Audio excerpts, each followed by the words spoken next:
Boleh nggak saya berpantun?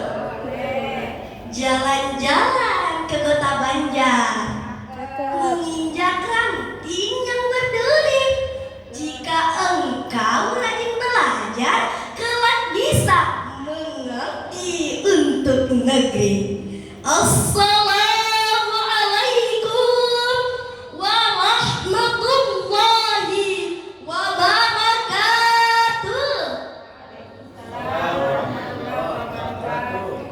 Hamdan wa syukran lillah, wassalatu wassalamu ala asrafil anbiya'i wal mursalin wa ala alihi wa sahbihi ajma'in. Amma ba'd.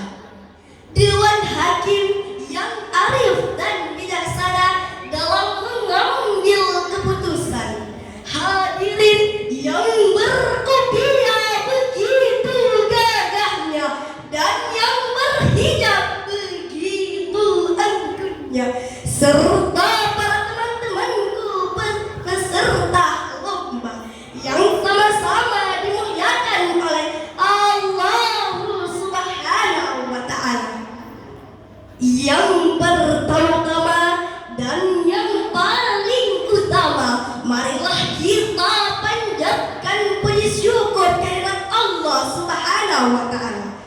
Dialah zat yang menciptakan dualisme kehidupan, yang mana tidak akan bertahan satu jika tak ada duanya, sehingga terciptalah bumi dan langit, siang dan malam, laki-laki dan perempuan, si cantik dan si buruk rupa, sehingga sempurnalah kehidupan manusia di muka bumi. Yang kedua, salam berdingkai salawat kita kirimkan kepada Nabi kita Muhammad sallallahu alaihi wasallam. Buah hati Aminah putra Abdullah, kekasih Allah yang berpangkat Habibullah, yang telah menemani kita dari mentari jahiliyah sampai kita berada dalam naungan Islam yang penuh dengan kesejukan ini. Terima kasih kepada protokol yang sudah mempersilahkan saya dan izinkan saya membawakan sebuah ceramah yang berjudul Mengabdi untuk Negeri. Hadirin wal hadirat rahimakumullah. Ada satu nyanyian yang masyhur dari para kalangan pelajar yang berjudul Bagimu Negeri. Apakah di antara teman-teman ada yang hafal nyanyian ini? Ada. Kalau hafal, ayo dan kita bernyanyi bersama-sama. Ayo. Padamu negeri kami berjanji, padamu negeri kami berbakti, padamu negeri kami mengabdi. Bagimu negeri jiwa raga kami. Hadirin wal hadirat yang sama-sama dimuliakan oleh Allah Subhanahu wa Ta'ala. Mengabdi untuk negeri terdapat di dalam ikrar santri yang poin ketujuh yang berbunyi mengabdi untuk negeri dan bermanfaat bagi umat. Tahukah teman-teman, mengabdi untuk negeri itu sangat penting, sebagaimana hadis Rasulullah yang berbunyi hubbul watani minal iman, cinta tanah air sebagian dari iman. Apakah cinta tanah air bisa disebut-sebutkan dengan iman? Jawabannya adalah kan masalah cinta kita terhadap negeri, tetapi lebih pada tanggung jawab kita terhadap negeri dan ketaatan kita terhadap pemimpin. Sebagaimana firman Allah dalam surah An-Nisa ayat 59 yang berbunyi, A'udzu billahi minasy syaithanir rajim. Bismillahirrahmanirrahim. Ya ayyuhalladzina amanu atiiullaha wa atiiur rasul wa ulil amri minkum, yang artinya wahai orang-orang yang beriman, taatilah Allah dan taatilah Rasulmu dan pemimpin antara kamu. Hadirin rahimakumullah, ada 3 pengabdian yang sangat penting kita laksanakan, yaitu yang pertama, mengabdi kepada Allah Subhanahu wa Ta'ala dengan cara melaksanakan semua perintah dan menjauhi semua larangannya, sebagaimana firman Allah dalam surah Az-Zariyat ayat 56 yang berbunyi, wa ma khalaqatul jinna wal insa illa liya'budun, yang artinya tidaklah aku ciptakan jin dan manusia melainkan untuk menyembahku. Contohnya yang pertama, rajin sholat. Rasulullah bersabda, ajarkanlah sholat anakmu jika usia 7 tahun, dan jika dia tidak melaksanakan sholat di usia 10 tahun, pukullah dia, karena itu kewajiban dia sebagai umat muslim. Pertanyaan saya adalah, jika usia 20 tahun, 30 tahun, sampai 60 tahun tidak melaksanakan sholat, apa hukumannya? Neraka.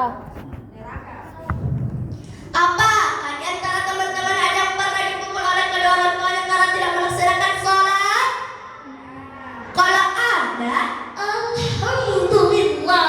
Dan jika tidak pernah, jangan-jangan orang tua kita juga tidak pernah melaksanakan sholat.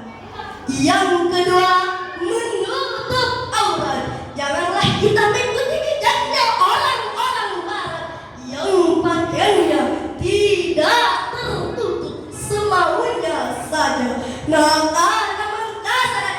Pakai cantik-cantik, baju terlepas panjang, pakai baju nandinya, nasami mau seke, nabi senantan rakinau, nabi senantan rakinai, kacini ponci.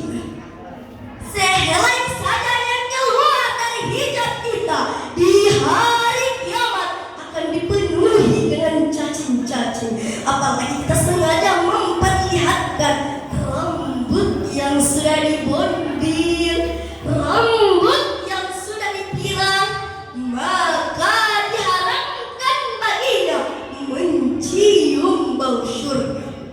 Yang ketiga,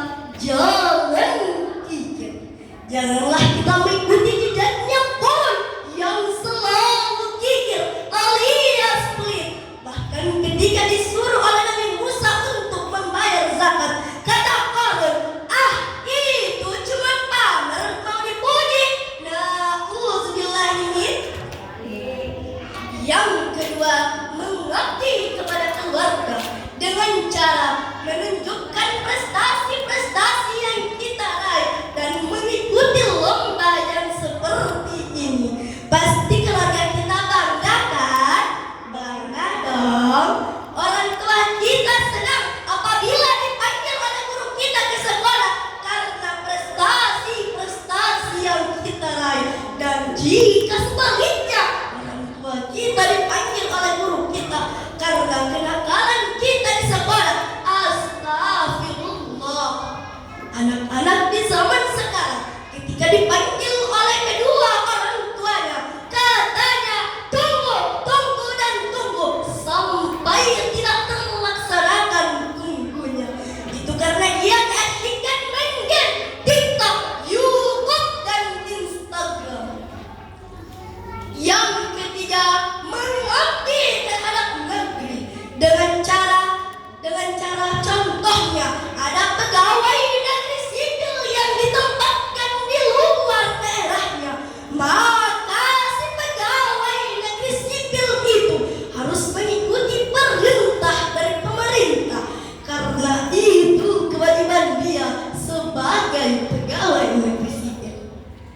Di zaman kini masih banyak orang yang berpikiran kuno bahwa mengabdi untuk negeri hanya untuk berperang melawan non-Islam. Tetapi di masa sekarang ini sudah tidak ada lagi yang seperti itu, karena di negeri kita ini, negeri Indonesia, sudah merdeka. Tetapi teman-teman, berbeda dengan sahabat kita yang ada di Palestina yang tidak bisa merasakan kemerdekaannya karena dijajah oleh Israel.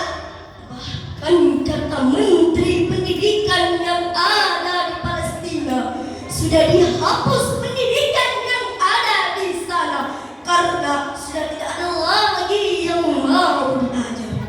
Ada yang rumahnya dibom, ada yang sekolahnya dibom, bahkan anak-anaknya juga ikutan dibom. Kita berdoa semoga sahabat kita yang ada di Palestina secepatnya bisa merasakan kemerdekaannya seperti kita ini.